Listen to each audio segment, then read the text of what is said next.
Tuloy po tayo sa buwan po ng accuracy of faith, pagtatama po ng ating pananampalataya. Because I believe that if you truly love the Lord, you will also love the Word and love His Word. Hindi po pwede na mahal mo ang Diyos, pero ang Kanyang salita hindi mo man isinasagawa. May nagpasa po sa akin tungkol sa isang interview kay Alice Go. At ang tanong sa kanya, kailan ka huling sumimba? Sumagot daw po siya, Your Honor, hindi ko na po matandaan. Huwag po nating gawin ang pagsimba at pagmamahal sa Diyos na parang isang mumurahing kasintahan na pagkatapos mong makuha yung gusto, iiwanan mo na. Huwag po. When love prevails, Luke chapter 19 verses 1 to 10. Jesus entered Jericho and was passing through. A man was there by the name of Zacchaeus. He was a chief tax collector and was wealthy. He wanted to see Jesus, who Jesus was, but because he was short, he could not see over the crowd. So he ran ahead and climbed a sycamore fig tree to see him, since Jesus was coming that way. When Jesus reached the spot, he looked up and said to him, Zacchaeus, come down. Zacchaeus, come down immediately. I must stay at your house today. So he came down at once and welcomed him gladly. All the people saw this and began to mutter, He has gone to be the guest of a sinner. But Zacchaeus stood up and said to the Lord, Look, Lord, here and now I give half of my possessions to the poor. And if I had cheated anybody out of anything, I will pay back 4 times the amount.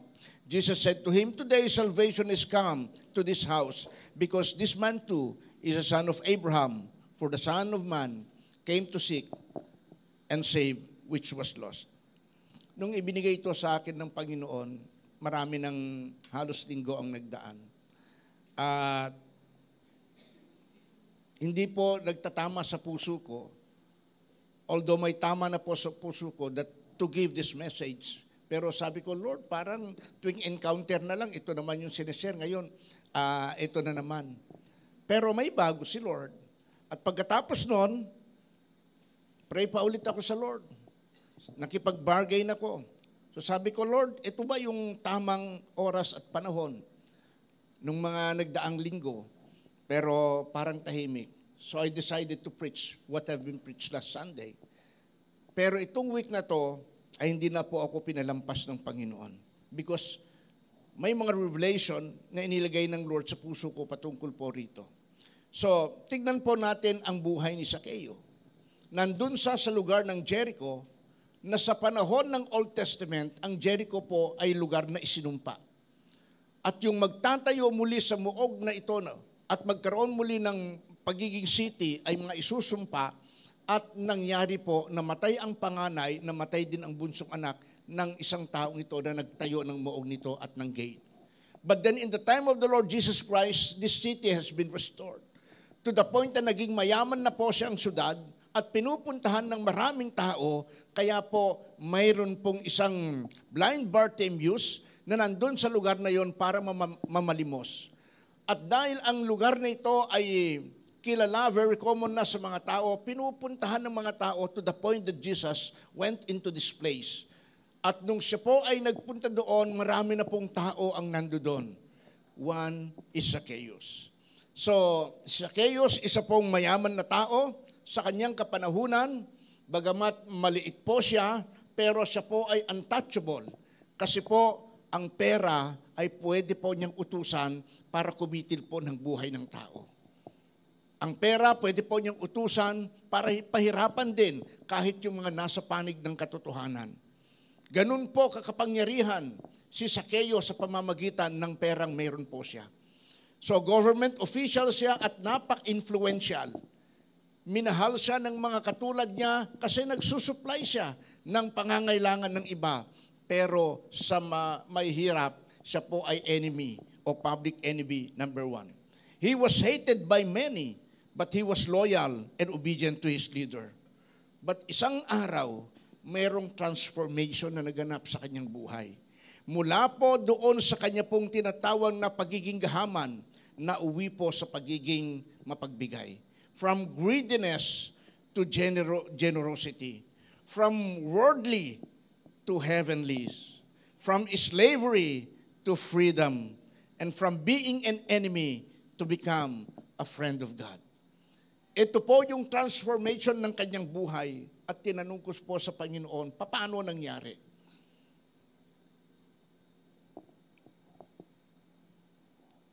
First main point, nakita ko sa kanyang buhay na si Zacchaeus pala ay isang tao mapagbigay.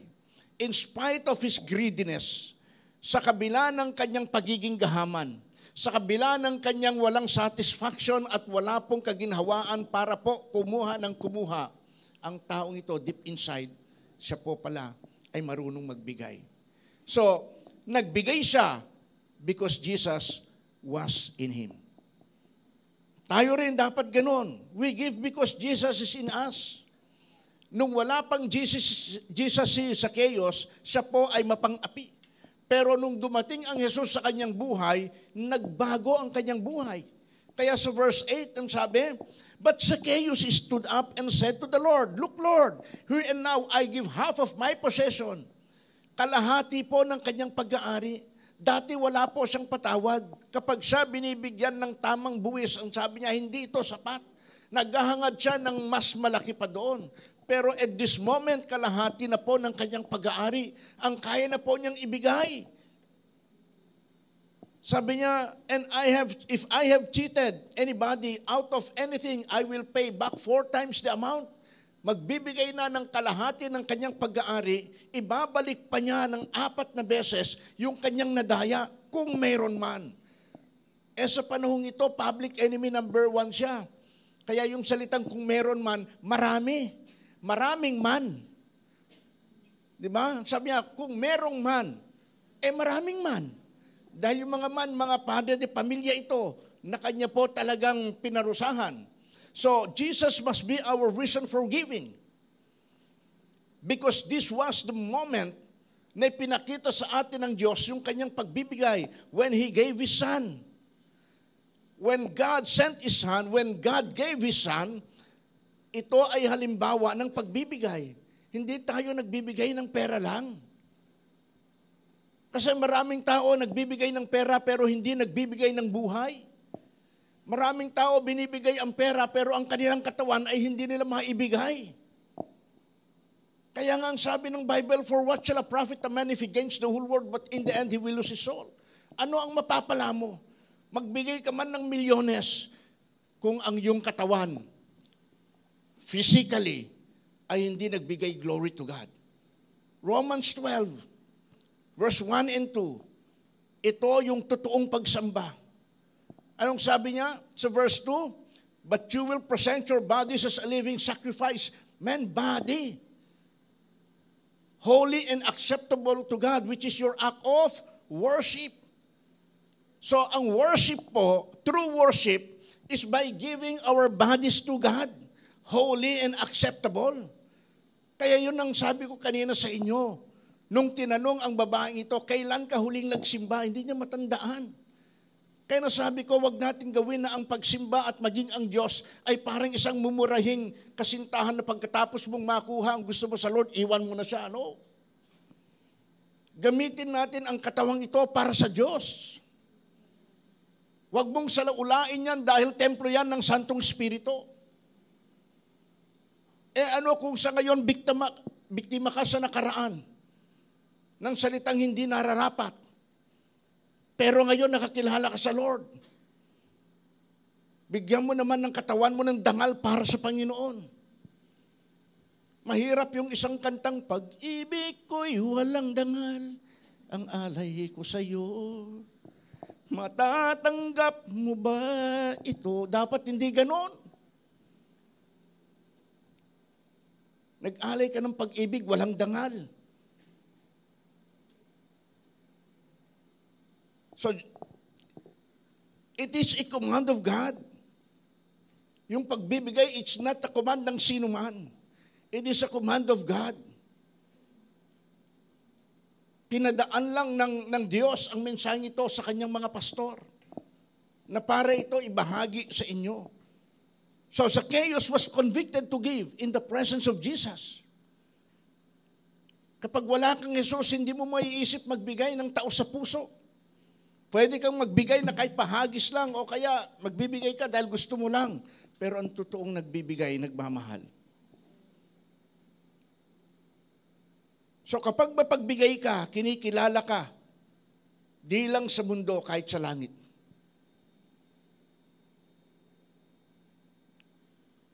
Na-preach ko po ito when I was given the chance to preach doon po sa iba-ibang lugar po. Sa Bicol, sa Samar, sa La Union, sa Nueva Vizcaya, sa Tarlac. Tuwan-tuwa yung mga pastor.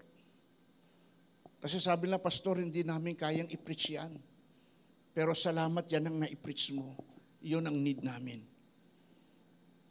So kaya ang tanong, when was Zacchaeus started giving? Kailan nagsimula ang pagbibigay ni Zacchaeus? When he desired to see Jesus. Verses 3 and 4. Diba? Sa talatang 3 at 4. Diba? Nagsimula siyang magbigay. When he desired to see Jesus. Nung hinanap niya ang mga tao, wala yung mga tao. Nagkaroon siya ng pag-asam. So sabi dito, he wanted to see who Jesus was. But because he was short, he could not even see over the crowd. So he ran ahead and climbed a sycamore fig tree to see Jesus, since Jesus was coming that way. Sa oras na yon, kinalimutan niya yung pakay niya na maningil. Ang inisip niya, kapag hindi ko ginawa to, ako naman ay sisingilin. Ang pakay ko maningil, pero kapag ito ay ginawa ko, ako naman ay sisingilin ng aking Panginoong Hesus. So at that very moment, priority. He prioritized to see Jesus sa lahat at anumang paraan. To the point na kahit maraming balakid, gumawa pa rin siya ng paraan. But you know what? It's not Zacchaeus made the way. Sino ang gumawa ng paraan? God has made a way when there seems there be no way. Alam ni Jesus na mayroong isang maliit na mama, nakakatagpuin siya. Kaya yung sikumorong puno na yon, ang sabi ng Bible scholars, it was being planted 100 years ago. For one reason, para lang kay Zacchaeus. Nung nabasa ko ito, sabi ko, ang tindi. Kung ito man ay totoo, Diyos ang nagtanim sa puno na yon, 100 taon mahigit na para lamang kay Zacchaeus. Parang sa atin din. Daming namamatay. Baby, bata pa lang. Pero ikaw, hindi ka mamatay-matay. Meron kasing gumawa ng paraan para ka nandito ngayon. It's not you, but it's Jesus. Amen. Yung iba, gustong mamatay, hindi mamatay-matay eh. Meron kasing paraan si Lord. Merong paraan si Lord. So when he desired to see Jesus, he started giving and convicted giving when he desired to meet Jesus. When he was walking with Jesus. Una nung makita, o say, baba ka dyan. At habang naglalakad, ang sarap na ng fellowship nila. When Jesus is in His house. Diba? 3 paraan ng pusong napagbigay nung inasam niyang makita si Jesus. Nung kasama niya si Jesus sa kanyang lakbayin sa buhay at nung si Jesus nandoon sa kanyang bahay, sa kanyang puso. So we give to show we love God. Kaya tayo nagbibigay para magpapakita ng pagmamahal. So nagbibigay tayo dahil nagmamahal tayo. Do you believe that? Na kapag nagbibigay ka kasi nagmamahal ka.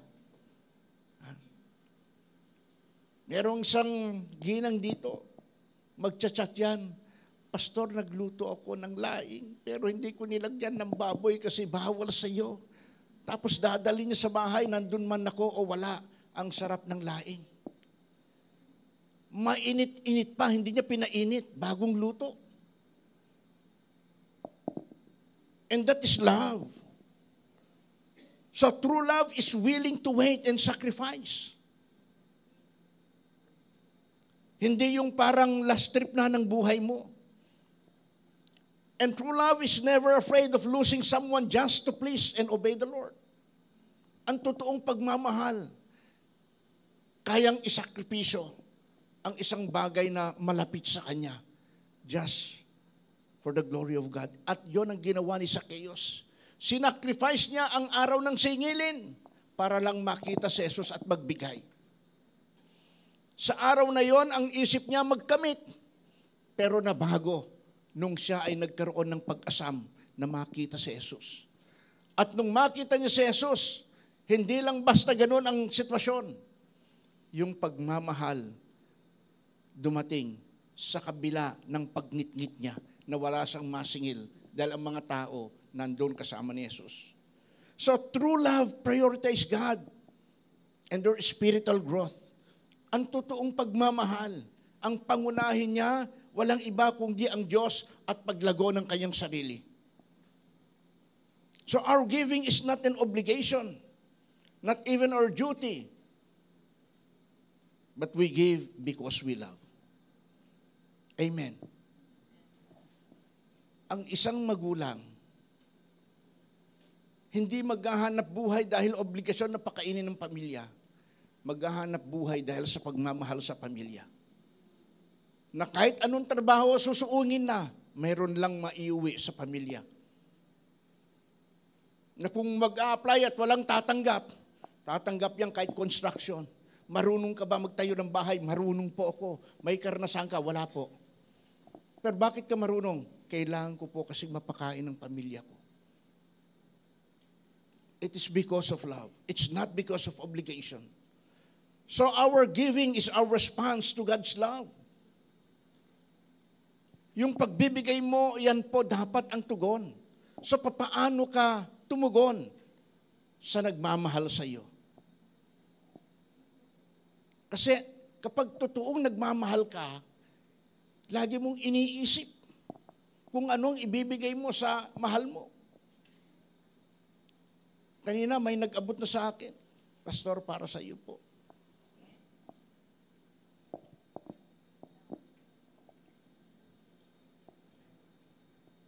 Mami, susuot ko second service.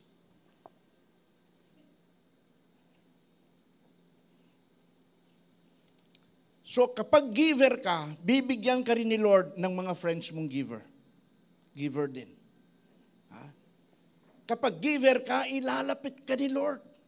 O ilalapit ni Lord ang mga taong giver din. Kasi yun ka eh. Ang tawag doon, kabaro mo ang mga yun.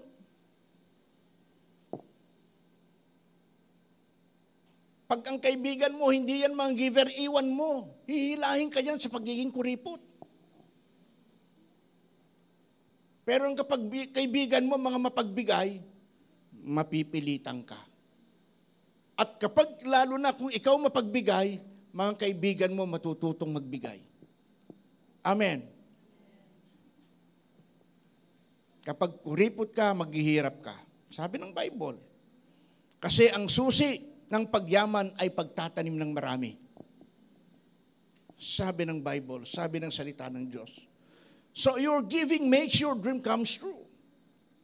Ang taong porsigidong yumaman, di takot yan mawalan mag-invest. Nung isang araw, pinuntahan ako ng isang pastor. Tang sabi niya, Pastor, hindi ito investment, pero gusto ko lang ibahagi yung aking bahagi sa inyo. So sabi ko, sige, punta kami. Kailan ba yan? Nung nakaraang Friday yata. Sabi ko, sige, punta kami. Pagdating doon, may bayad pala. Pero, hindi ka takot mawalan for the sake ng kaibigan. Sabi ko, Pastora, pagkano, sige, magbayad tayo. Not because dito sa seminar na to, for the sake ng kaibigan. Pagdating namin doon, di kami pinabayad. Sagot ko na kayo, Pastor. Kasi yung isip na, baka ako singilin. Yung isip na, baka kung siya magbayad para sa'yo. Ganun nangyari. So, in-enjoy namin, fellowship. Yun kasi yung masarap doon, yung fellowship. Kaya alam nyo, nakapagbigay si Zacchaeus because of fellowship with God. Na-enjoy niya yung kanyang friendship. Anong tawag doon, Beshi? Beshi ba niya si Lord? O para lang sa babae yun? Ha? Na-enjoy niya yung friendship niya kay Lord. Na-enjoy niya yung walking with Jesus. Na-enjoy niya yung kanilang kwentuhan. Kasi hindi sa kinondem ni Jesus, o ikaw, pandak ka ha? Hindi ganun. Di ba? Kwentuhan lang sila sa chaos, I want to be with you. And sa chaos, I want to be into your house. Tuwan-tuwa siya sa chaos. Hindi inisip na sa chaos na, naku, makikita niya yung bunga ng aking pagiging gahaman, maganda yung bahay ko, bunga ng aking kagahaman nito. Hindi niya inisip ng ganun. He welcomed Jesus. And Zacchaeus was willing even to be corrected and even to be rebuked by Jesus. Pero ang sabi niya, hindi ko na pakakawalan nito. Hindi ko na pakakawalan. To the point na inilapit siya ni Jesus kay Father Abraham. We give to be right with God. Kaya tayo nagbibigay para maging tama tayo sa Lord. And then the question, what is right giving? Ano ba ang tamang pagbibigay? Do not promise to give when you have, but give to fulfill your promise. Huwag ka nang mangangakong magbibigay ako pastor sa iyo o magbibigay ako sister o brother sa iyo kapag dumating yung aking inaasahan. Huwag. Kahit hindi pa yan dumating, magbigay ka na. Kasi yun ang tama. Kaya nga, do not promise to give when you have. Meron ka nang matatanggap, tapos mangangako, magbigay ka na, then makikita mo, yung giving mo, magiging daan at susi ng pagdating ng inaasahan mo. Because that is faith. Because that is faith. So, kung may problema ka sa iyong kaperahan, yan kasi ang resulta ng iyong pagbibigay. Kasi yun ang sinasabi ng Bible. Kaya wala kang inani, wala kang kasi itinanim. Nagtanim ka ng prayer, kaya gumanda prayer mo, humaba pa nga eh. Pero wala ka naman pera. Kasi kung anong itinanim mo, yun din ang aanihin mo. Nagtanim ka ng panalangin, abay gumanda panalangin mo. At kapag umentro ka sa panalangin mo, di ba ang ganda? O Ama na siyang lumikha ng langit at lupa, ang Diyos ni Abraham, Isaac at ni Jacob. Di ba ang ganda ng introduction mo? Humaba kasi panalangin mo dahil yung kasi tinanim mo.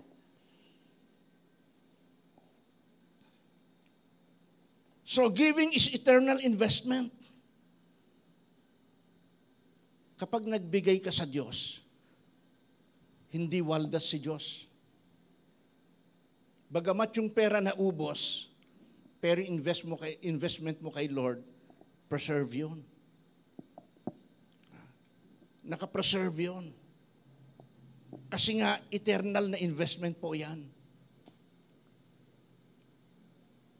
Verse 9, Jesus said to him, "Today, salvation has come to this house."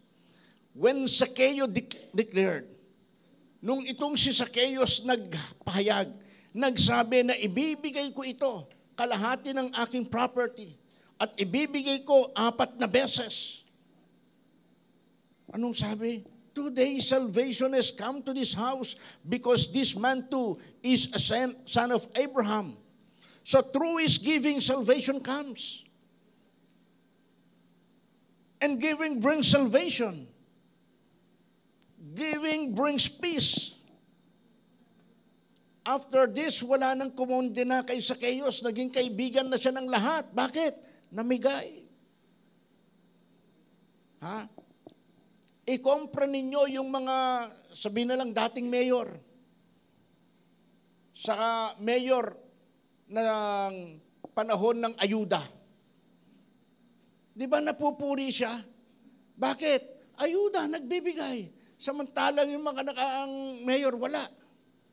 Kasi hindi panahon ng pandemic. Kasi napupuri ang nagbibigay. Kung sino ang madalas magbigay sa iyo, hindi mo makakalimutan yun. Hindi mo makakalimutan yun. Itong week lang na ito, may tumawag. Yung isang gabi from Singapore. Akala ko blessing, yung pala problema. But then sige, counseling. Pero at the end of the counseling, doon na yung blessing. Tapos may tumawag na naman. From California, USA. Tapos may tumawag na naman from Macau. Sabi ko, Lord, iba na itong nangyayari. Yung iba, kakilala ko lang sa pangalan. Hindi ko alam kung narinig nila ang preaching, o hindi ko alam kung sa Facebook, o hindi ko alam kung saan, but then, they're willing to support.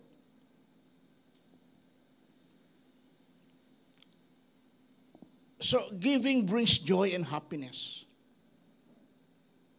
Kaya tama pala ang sinasabi ng Biblia na kapag ikaw ay nagbibigay, nagkakaroon ka ng cheerful heart. Kaya nga sabi ng Bible, God loves the cheerful giver. Ang di-giver, kahit sarili niya, ayaw niyang ibigay sa Lord. At duda yan na ipagkatiwala ang kanyang buhay at kinabubuhay sa Lord. Yung hindi giver. Iisipin niya, baka saan dalhin. Baka waldasin lang. May nangyaring ganito noon. Tinanong niya ako. Sabi niya, Pastor, ibebenta ko ang aking lupa. Ektarya yung kanyang lupa. Sinabi yung halaga ng presyo. Sabi niya, Pastor, magkano ang tithes ko niyan? Sinabi ko ang halaga ng tithes niya. Kasi ang tithes niya doon sa kanyang pagbenta ay umabot ng 80,000. Sabi niya, ang laki pala. Pero ang sabi niya, willing ako magbigay niyan. Nasa Lipa po ako nagpapastor noon, mga way back 1984. Sabi niya, willing ako ibigay yan. 80,000 na yan. Kasi para sa Lord yan. Pero gusto ko, kamay ng Diyos mismo ang pag-aabutan ko.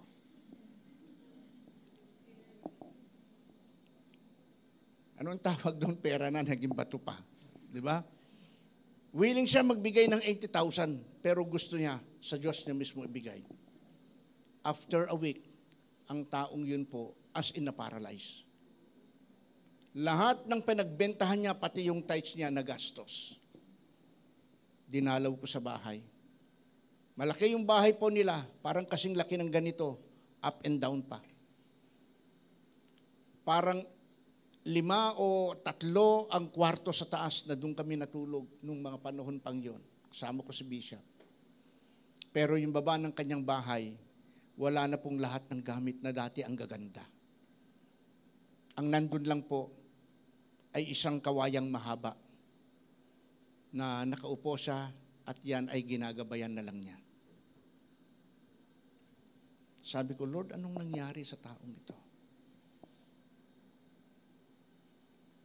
Kaya sabi ng Biblia, huwag mong ipangako ang isang bagay na meron ka na. Ibigay mo na, then dun mo makikita ang blessing ng Panginoon. So if you doubt your giving, there's a problem in you. Kung pagdududahan mo, pagbibigay mo, may problema sa puso mo. Nabigla lang ba si Zacchaeus nung sabihin niya, Panginoon, bibigay ko ito. Kalahati ng aking pag-aari. At 4 na beses kong ibigay at ibalik kung meron man sa kanilang nadaya ko. Nabigla ba si Zacchaeus nung ganon? It's not. Kasi his heart was full of joy. His heart was being transformed. Then tinignan ko. ang Bible. Anong sabi sa Matthew 10:41? Okay. Whoever welcomes a prophet as a prophet will receive a prophet's reward, and whoever welcomes a righteous person as a righteous person will receive a righteous person's reward. Ano pong ibig sabihin nito? Kung gusto ninyong sumipsip sa Lord, ay sa lingkod ka ng Diyos magbigay. Yan ang sabi ng talata. Tinignan kong mabuti. Sabi ko, nakasulat nga eh. Tapos may sinabi pa sa verse 42. And if anyone gives even a cup of cold water to one of those little ones who is my disciple, kayong lahat yun. Dahil disciple kayo ni Kristo, yung magbibigay sa inyo. Hindi kape ha, malamig na tubig, sinabi rito eh. Walang lamig. So, ibe-bless ni Lord. Kaya ang sabi niya, if anyone gives a cup of cold water to the one of these little ones who is my disciple, truly I tell you, that person will certainly not lose their reward. Kaya yung mga nagbibigay sa inyo na kahit tubig lang, pasalamatan nyo ang Diyos. Kasi yung blessing para sa iyo, yun din ang matatanggap ng blessing. Kaya nga sa Old Testament and even in the New Testament, pinag-aagawan yung mga lingkod ng Diyos, Pastor. Prophet Elijah, Prophet Elisha, dalaw ka naman sa amin. Kasi gusto nilang paglingkuran ng mga man of God na ito. At yun din ang sabi ni Jesus, yung tatanggap sa inyo sa mga bayan-bayan at bahay na pupuntahan ninyo, they will receive the peace coming from God. At sila man ibe-bless ng Panginoon. Ark of the Covenant, nung ito ay nag-rest sa bahay ni Obed-Edom, na isang Hittite, ang sabi, for 3 months pinagpala ang buong sambayanan. Because the Spirit of God rested on that place. Wala nang kaban ng tipan ngayon. Kung di ang dala at nagdadala ng mensahe mga lingkod ng Diyos. Kaya doon sa inyo na nagbukas ng bahay para sa cell group at yung lingkod ng Diyos na magsa-cell group sa inyo, ibe-bless kayo dahil bine-bless nyo siya. Kaya if you only open your houses para sa gawain ng Panginoon, ibe-bless kayo ng Panginoon. Kasi yun ang sabi ng Bible. At ang sabi rito, kahit hindi nyo pakainin, kahit tubig lang, ibe-bless kayo ng Panginoon. It's not about the water. It's not about the food. It is the act of giving with love. Amen. Kasi itong sinasabi ng Bible. Kaya sa conclusion, huwag mong hayaan na pera ang pagmumulan ng problema mo. Huwag mong pakinggan ang sinasabi ng pera na kapag pinakawalan mo ako, wala ka na. Kasi hindi ka nabubuhay sa pera. Subalit kung mapagbigay ka, ay di ka mawawalan sa lahat ng area o aspeto ng buhay.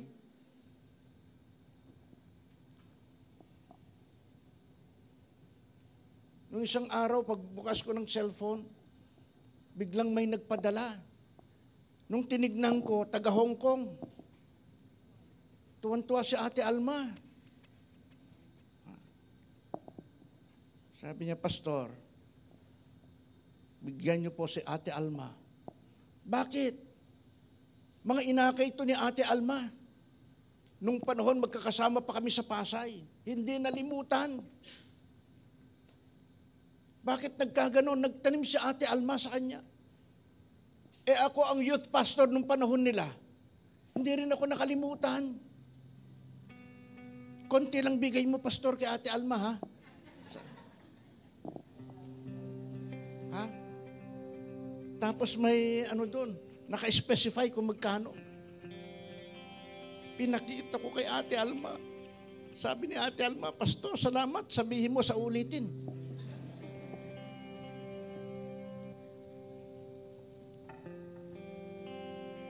July 5, 6, 7, nasa Macau po kami ni Pastora.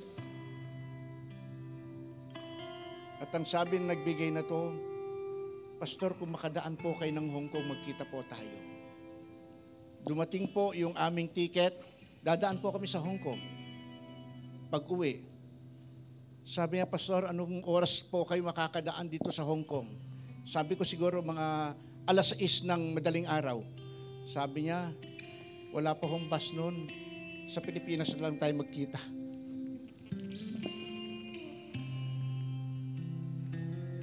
We give because we love God. Amen. We give because we love our church. And we give to support the needs ng simbahan and even those leaders in the church. Let me share with you sa huling moment nito. 10 ways to support your church. First, attend regularly. Sabi mo nga sa katabi mo, attend regularly. Sa totoo lang, masaya ako at masaya ang mga cell leader nyo kung tuwing Sunday nagkikita kayo. Tanong mo cell leader, pagka ako ba hindi umattend, anong laman ng puso mo? Ang dami niyang iisipin. Baka nagkasakit ka na, o baka kung ano nangyari sa'yo. Pero pag nakikita kita, every Sunday, masaya ako. Kahit di na tayo nagkukwentuhan, yung magkatinginan lang tayo, thank God, nandito ka. So, number 1, attend regularly.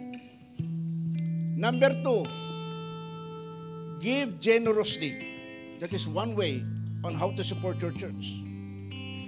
Then third, love radically. Hindi ka nagmamahal kasi may kondisyon. At hindi ka nagmamahal kasi ito lang gusto mong mamahalin. Magmamahal ka kasi yun ka. Nung si Jesus tinanggap mo, you have the love of God. At wala kang pipiliing mamahalin. Spiritually. Kasi love natin ang isa't isa. Minsan ang hirap ko, konti na nga tayo, hindi pa natin kilala ang isa't isa. Pang-apat, bring others consistently. If you love God, you have to love His love. Mahal ni Lord din, mga mahal mo sa buhay. Yung mga kaibigan mo, mahal ni Lord. So bring them with you. Pang-5, volunteer joyfully. Nang wala kang inaasahang kapalit. Yung pagdating mo rito, ano ba yung pwede kong itulong? Ay, ang dumi ng upuan. Diba? Volunteer. Do something. 6, share Jesus willingly. Share mo si Jesus ng tao sa puso. Then 7, fellowship purposely. Ano ba yung silbi ng ating pag-uusap na ito? Dapat malaman. Hindi yung i-share mo si Marites purposely. Hindi. I-share natin si Jesus purposely. Amen. Then 8, show up energetically. Yung pagdating mo rito, hindi ka lulugo-lugo. Tapos dito ka pa natutulog kasi ang sarap ng pakiramdam. Parang ang sarap humilata. Meron kaming inatenan, isang seminar. Mga pastor, leaders nandun. Walang aircon. Mainit. Nakatulog yung isang pastor. Ang laki niya. Bumagsak. Nung bumagsak, tulog pa rin. Kailangan pa namin gisingin. Lahat tagalpakan. Yung nagtuturo, natulalaan ng ganun Kasi talagang ang lakas ng pagkabagsak, wasak na wasak yung upuan. Ginising pa namin, Pastor, gising, umaga na. Pag gising ng ganun, sabi, ano nangyari? Biro mo.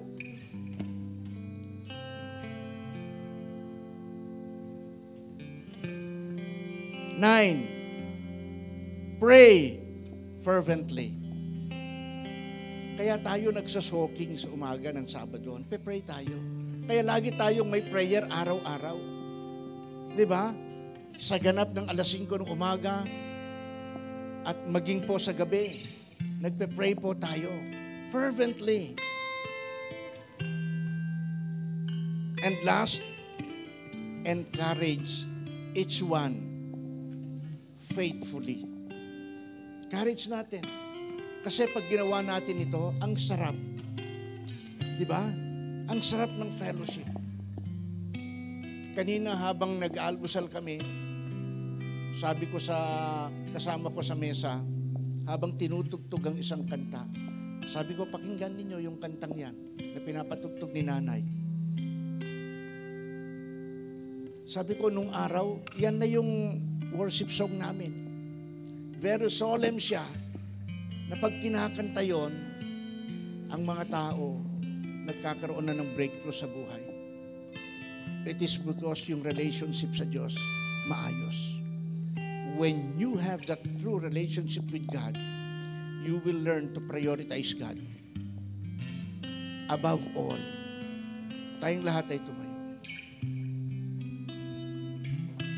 Ulitin ko yung ating conclusion, huwag mong hayaan na pera ang pagmumulan ng problema mo. At huwag mong pakikinggan ang tinig ng pera na kapag pinakawalan mo ako, mawawalan ka na. No. Kung di pakinggan natin ang pinagmumulan ng lahat ng bagay ng blessing. Ang pagiging tapat sa Panginoon ay pagmumulan ito ng pagbuka ng kalangitan para ibuhos sa iyo ang pagpapalang walang sukat paglagyan.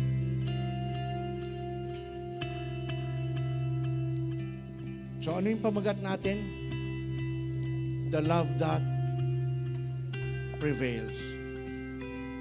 Ito yung isang uri ng pag-ibig na dapat mangibabaw. It is the love of God. God sent His Son. Alam niyang mamamatay, pero He did it for love.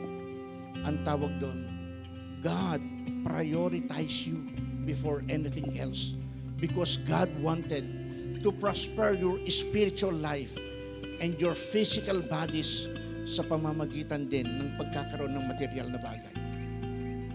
Kasi love ka ni Lord. And the question is, what is your response to that kind of love? Paano ka tumugon sa pag-ibig ng Diyos? Pagdadamutan mo? Pagtataguan mo? O ibigay mo sa Diyos ang sa Diyos? Malaki ba hinihingi ni Lord? Sa panahong ito, kung piso at 10% yun, bariya nga lang yun eh. Pero kapag naging masunurin ka sa Panginoon, tama ang sasabihin ng Biblia. Subukin mo ako sa larangang ito kung di ko bubuksan ang durangawan ng kalangitan at ibuhos. Punta ako sa mga big churches. Sabi ko, nag-interview ako ng 5 katao. Sabi ko, bro, nabalitaan ko, may-ari ka na ng ganito. Sinat ako nung isa sa Batangas. Sabi niya, Pas, gusto ko lang i-share sa iyo. Hirap ang simbahan namin noon, hirap din kami, pamilya. Pero lagi akong nagpe-pray na i-bless ng Lord ang aming simbahan. One time, nagkaroon ako ng pananaw. Sabi niya, lumapit ako doon sa nakipag-usap ako sa isang punerarya. Pagkatapos noon, sineran ako nung may-ari ng punerarya. Ang ginawa ko, pastor, nagtayo rin ng punerarya sa tulong nila. Tapos in-invite nila ako doon sa simbahan. Kasama ko si Epoy tsaka si Ding. Punta kami sa simbahan. Sabi ko, Pas, ang laki nito. Oo, pastor. Bunga to ng punerarya. Pas, gusto mo rin ba? Sabi ko, anong klaseng punerarya yan? Sinabi, mas maganda ito kaysa St. Peter. Tapos mura lang. Meron ba diyang kabaong buy one, take one? The point is, it's not about kabaong. Kaya nangyari yon, it is because their faithfulness to God. Ang sabi ko, pwede mo ba kaming sponsoran mga pastor ng 13? Para sa insurance ng mga pastor. Sabi, ipasa mo sa akin mga pangalan ng pastor. Ipapasok ko sila sa insurance. Ano man ang mangyari sa kanila, may matatanggap ang kanilang mga mahal sa buhay. 500,000 hanggang 1 milyon. Nung week na ito, sabi ko doon sa isang kapatiran, sabi ko, eto yung mga pangalan ng pastor. Sabi niya, sige po pastor, ipapasa ko po sa inyo. Yung book ba yun? Insurance book? Sabi ko sa mga pastor, huwag muna kayo magbadali. Pero kung gusto nyo talaga maahon ng inyong mga mahal sa buhay, dalian nyo para may matanggap na sila pa. Diba? Kasi nakita ko sa paglibot-libot ko, ang daming mga pastor kawawa. Nung pandemya, 17 pastor nagpakamatay dahil walang makain ng family. So nagpray ako sa Lord sa aking paglilibot. Sabi ko, Lord, ito ba ang napapala ng paglilingkod sa iyo ng mga pastor na ito? Then in my prayer, inimpress sa akin ng Lord, nak, mapalad ka. Kasi yung mga taong nasa iyo, nagmahal sa akin.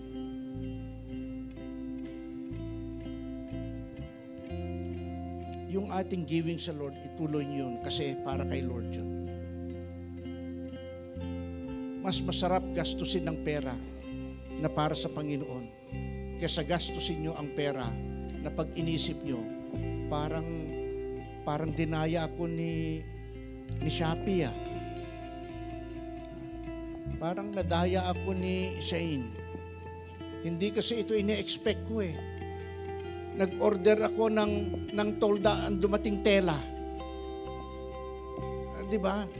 So, pero sa Lord, what you invest, it is forever.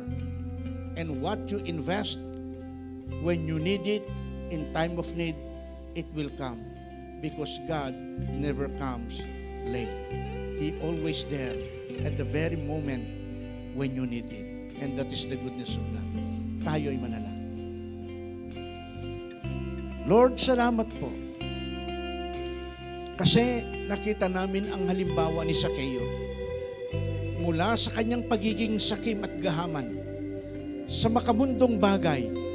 Pero nung ikaw, Panginoon, ay tinanggap niya sa kanyang buhay, sa kanyang bahay, sa kanyang bulsa, pinagyaman mo siya, Panginoon. Kaya dalangin ko po, Panginoon, ng aming buhay, bahay at bulsa, sumunod sa iyong kalooban dahil ito ang susi ng tagumpay sa buhay na ito. Salamat po, Panginoon, at ang aking mga kapatiran narito. Anuman, O Diyos, yung aming struggle sa buhay, ikaw ang tugon. Ikaw po ang kasagutan, Panginoon, kasi ikaw ang nagmamay-ari sa amin. Panginoon, maging po yung aming pananalapi, yung aming pong pinagtatrabahuan, yung aming kinikita, lahat ng ito po, Panginoon, magbigay lugod sa iyo. At ito po, Panginoon, ay magiging halimbawa kami sa larangan ng pagbibigay ng buhay, sa pagbibigay ng ikinabubuhay, sa pagbibigay po, Panginoon o Diyos, ng aming mga sarili sa inyo. Kasi kapag totoo ang aming pag-alay ng buhay sa iyo, susunod na lang ang lahat, Panginoon. At lahat ng area ng buhay, pagpapalain mo kami kasi ito ang tamang blessing, Panginoon. Dahil aanin namin maraming pera kung sakitin naman kami. Aanin namin ng maraming pera kung maiiwan lang, Panginoon, sa hindi namin alam kung sinong magmamana at kung anong gagawin. Kaya dalangin ko, Panginoon, ng bawat katawan, Panginoon, dito ay ma-enjoy nila ang blessing mula sa inyo. At sa pagiging tapat sa anumang bagay, kahit sa maliit na bahagi, Panginoon, na mayroon sila, ito po, Panginoon, pagyayamanin mo ng lubusan. Once again, bless them, Father. Bless each one of them. At dalangin ko, ma-assure nila ang kanilang kaligtasan, Panginoon, sa iyo. Because giving brings salvation. Giving brings readiness. Giving brings freedom. and giving brings joy and happiness. Thank you po, Panginoon, sa mensahe mo. Bless mo ang bawat isa. This we pray in Jesus' name. Amen.